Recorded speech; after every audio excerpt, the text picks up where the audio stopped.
दोस्तों, I hope कि आपने मेरा लास्ट वीडियो देखा होगा जिसमें हमने भारत के सामने आज़ादी के बाद बचे चैलेंजेस पर बात की थी।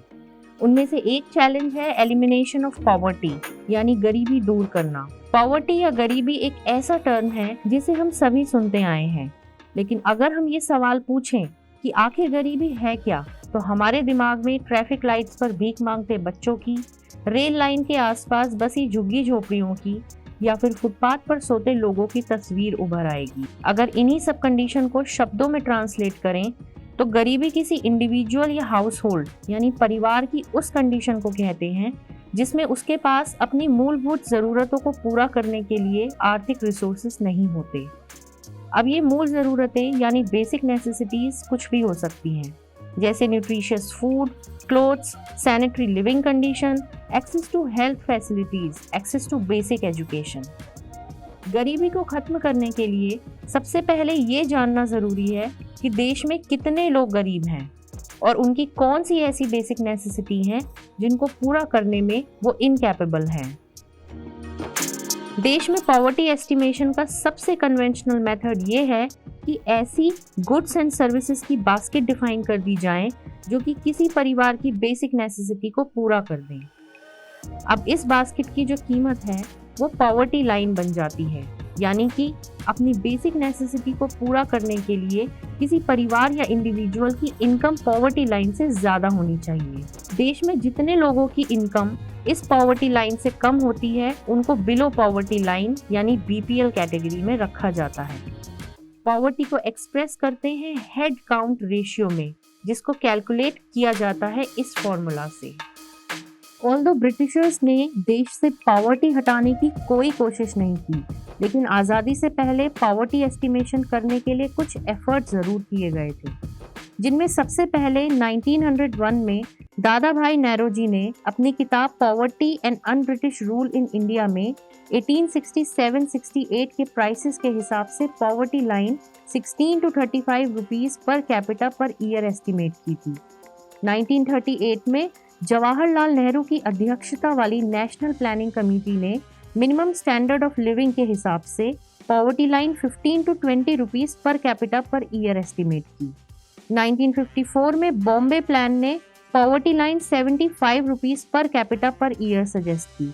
1962 में पॉवर्टी लाइन एस्टिमेशन के लिए एक वर्किंग ग्रुप बनाया गया, जिसने तय किया कि किसी भी इंडिविजुअल को हेल्दी लिविंग के लिए 20 to 25 rupees per capita per month की ज़रूरत होगी। यहाँ पर बेसिक नेसेसिटीज़ में फूड और नॉन फूड आइटम्स को रखा गया था। इस ग्रुप ने Indian council of medical research द्वारा 1958 में रिकमेंड की गई बैलेंस्ड डाइट को भी कंसिडरेशन में लिया था। पॉवर्टी लाइन एस्टिमेशन के इस सब डिस्कशन में आप ये ध्यान रखें कि ये सब जो एस्टिमेशन था वो उस समय की कीमतों के हिसाब से था। 1971 में वीएम डांडेकर और एन रथ ने पहली बार नेशनल सैंपल सर्वे के डेटा के सिस्टमैटिक असेसमेंट से पॉवर्टी लाइन को एस्टिमेट किया।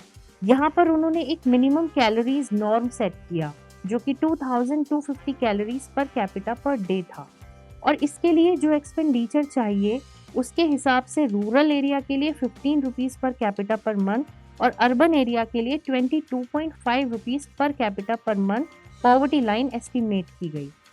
1979 में डॉक्टर वाई के अलग कमेटी ने अपनी रिपोर्ट सबमिट की। रूरल एरियाज के लिए 49 rupees per capita per month और अर्बन एरियाज के लिए 56 rupees per capita per month poverty line estimate की गई। 1993 में लक्कड़वाला एक्सपर्ट ग्रुप ने अलग अलग स्टेट्स के लिए सेपरेट पॉवर्टी लाइन एस्टिमेट करने के लिए रिकमेंड किया। 2005 में प्रोफेसर सुरेश तेंदुलकर की चेयरमैनशिप में एक कमेटी बनाई गई जिसमें पॉवर्टी लाइन एस्टिमेशन की मेथोडोलॉजी को रिव्यू किया गया। अभी तक की मेथोडोलॉजी में क्या शॉर्टकमिंग्स थी? तो नंबर 1 ये कि अभी तक पॉवर्टी लाइन एस्टिमेशन किया जा रहा था 1973-74 में बनाई गई गुड्स एंड सर्विसेज की बास्केट से। नंबर 2, इन्फ्लेशन की वजह से अलग अलग टाइम और एरियाज के प्राइसेस में भी इशू था। नंबर 3, अभी तक हेल्थ और एजुकेशन को इसमें शामिल ही नहीं किया जा रहा था। ये मानकर चला जा रहा था कि हेल्थ और एजुकेशन सबको गवर्नमेंट प्रोवाइड कराएगी। इस कमेटी ने कंजम्पशन एक्सपेंडिचर को पर पर्सन पर डे कंजम्पशन में ब्रेक किया और nutritional, educational and health outcome पर बेस्ड एक्सपेंडिचर को इंक्लूड किया इस कैलकुलेशन में।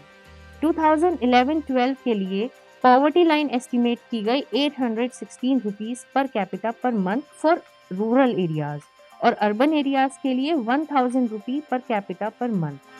आपको शायद याद होगा कि उस समय मीडिया में बहुत हल्ला हुआ था कि कैसे 26 to 30 रुपीस पर डे में आपका खर्च चल सकता है। इस क्रिटिसिज्म की वजह से 2012 में रघुराम राजन कमेटी बनाई गई।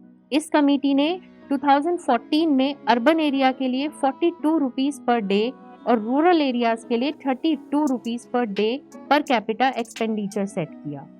Tendulkar committee poverty line estimation के हिसाब से 2011-12 में देश की 21.9% पॉपुलेशन यानी 269 मिलियन लोग पुअर कैटेगरी में थे। देश में पुअर हाउस होल्ड का आइडेंटिफिकेशन किया जाता है बिलो पॉवर्टी लाइन यानी बीपीएल सेंसस से, जो कि पहले प्लानिंग कमीशन की देखरेख में मिनिस्ट्री ऑफ रूरल डेवलपमेंट और ministry of housing and urban development द्वारा किया जाता था। बीपीएल मेथोडोलॉजी से हटने के लिए जून 2011 में इन दोनों मिनिस्ट्रीज ने रूरल और अर्बन एरियाज में socio economic caste census start किया, जो 2016 में कंप्लीट हुआ। इसमें हाउस होल्ड्स को 3 कैटेगरीज में डिवाइड किया गया। ऑटोमेटिकली एक्सक्लूडेड 13 ऐसे एसेट्स यानी साधन और इनकम बेस्ड पैरामीटर्स बनाए गए जिनमें किसी एक को भी फुलफिल करते ही हाउस होल्ड वेलफेयर बेनिफिट्स से एक्सक्लूड हो जाता था। ऑटोमेटिकली इंक्लूडेड इनमें 5 ऐसे एक्यूट सोशल डेप्रिवेशन पैरामीटर्स थे जिसमें से किसी एक को भी फुलफिल करते ही हाउस होल्ड वेलफेयर बेनिफिट्स के लिए एलिजिबल हो जाता था। अदर हाउस होल्ड्स जिनको 7 इंडिकेटर्स पर रैंक किया जाता था। 2017 में सुमित बोस कमेटी ने सेंट्रल और स्टेट वेलफेयर स्कीम के लिए बेनिफिशियरीज को सोशियो इकोनॉमिक कास्ट सेंसस के बेसिस पर आइडेंटिफाई करने के लिए रिकमेंड किया। गवर्नमेंट ने इस डेटा को प्रधानमंत्री आवास योजना ग्रामीण, दीनदयाल अंत्योदय योजना, प्रधानमंत्री जन आरोग्य योजना, आयुष्मान भारत, प्रधानमंत्री उज्ज्वल योजना और प्रधानमंत्री सहज बिजली हर घर योजना के लिए यूज किया है। कई स्टेट गवर्नमेंट ने नेशनल फूड सिक्योरिटी एक्ट को इम्प्लीमेंट करने के लिए इस डेटा का यूज किया है। पॉवर्टी एस्टिमेशन के कुछ इंटरनेशनल इंडेक्सेस भी हैं, जैसे कि global multidimensional poverty index, United Nations Development Programme और Oxford poverty and human development initiative ने इसको 2010 में लॉन्च किया। और जैसा कि नाम से ही लग रहा है, इसमें मल्टीपल डायमेंशंस जैसे कि health, education and living standard में पॉवर्टी एस्टिमेशन किया जाता है। इसको मेजर करने के लिए 10 अलग अलग इंडिकेटर्स और उनके वेटेज दिए गए हैं। इसके अलावा वर्ल्ड बैंक भी अपने एक पॉवर्टी लाइन डिक्लेयर करता है।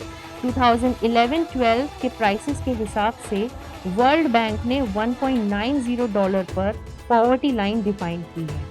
इसका dollar to rupee conversion rate purchasing power parity prices के बेसिस पर होता है। भारत में तेंदुलकर कमेटी के बाद कोई ऑफिशियल पॉवर्टी लाइन एस्टिमेशन नहीं हुआ है, जिसमें भारत में 21.9% population below poverty line estimate किया गया। गवर्नमेंट ऑफ इंडिया ने global indexes for reform and action initiative के तहत नीति आयोग के मल्टी डायमेंशनल पॉवर्टी इंडेक्स को भी ग्लोबल एमपीआई से अलाइन कर दिया है। नीति आयोग ने भी एमपीआई एस्टिमेशन के लिए सेम 3 पैरामीटर्स हेल्थ, एजुकेशन और लिविंग स्टैंडर्ड्स को लिया है। इनके मेजरमेंट के लिए जहां ग्लोबल एमपीआई में 10 इंडिकेटर्स हैं, नीति आयोग ने 12 इंडिकेटर्स दिए हैं, जिनमें मैटरनल हेल्थ और access to bank account services add किए गए हैं। अगस्त 2023 में जारी की गई रिपोर्ट के अनुसार 2015-16 से 2019-21 के पीरियड में पॉवर्टी हेड काउंट रेशियो 9.89% तक कम हुआ है। 13.5 करोड़ लोग मल्टी डायमेंशनल पॉवर्टी से बाहर आए हैं। सभी 12 इंडिकेटर्स में इम्प्रूवमेंट दिखा है और इंडिया सस्टेनेबल डेवलपमेंट गोल मल्टी डायमेंशनल पॉवर्टी को 2030 तक आधा करने में काफी आगे है। इंडियन गवर्नमेंट ने education, nutrition, water availability, sanitation, electricity and housing के एरियाज में भी काफी फोकस किया है अपनी वेलफेयर स्कीम्स के द्वारा। भारत में पॉवर्टी लाइन एस्टिमेशन हमेशा से ही एक डिबेट का मुद्दा रहा है। पॉवर्टी लाइन के बेटर एस्टिमेशन से वेलफेयर स्कीम्स की टारगेटिंग बेटर हो जाएंगी और गवर्नमेंट के पैसे का मिस एलोकेशन नहीं होगा। भारत की पॉवर्टी लाइन को बदलती हुई इनकम, कंजम्पशन एक्सपेंडिचर और प्राइसेस के हिसाब से रिकैलिब्रेट करना होगा। नीति आयोग का multi dimensional poverty index improved poverty line basket को कॉम्प्लीमेंट करेगा और गवर्नमेंट वेलफेयर स्कीम बेनिफिशियरीज की बेटर आइडेंटिफिकेशन एंड टारगेटिंग न सिर्फ भारत के नेशनल डेवलपमेंट एजेंडा, एक जस्ट और इक्विटेबल सोसाइटी को पाने की तरफ ले जाएगा, साथ ही साथ भारत को यूनाइटेड नेशन के first sustainable development goal no poverty till 2030 को भी अचीव करने में मदद करेगा। आई होप कि आप भारत में पॉवर्टी, इसके एस्टिमेशन एंड एलिमिनेशन के बारे में काफी कुछ जान पाए होंगे। अगर आपको ये वीडियो पसंद आई हो तो इसे लाइक और शेयर जरूर करें। आगे ऐसी ही वीडियोस देखने के लिए आप आईना चैनल को सब्सक्राइब करें। Thank you.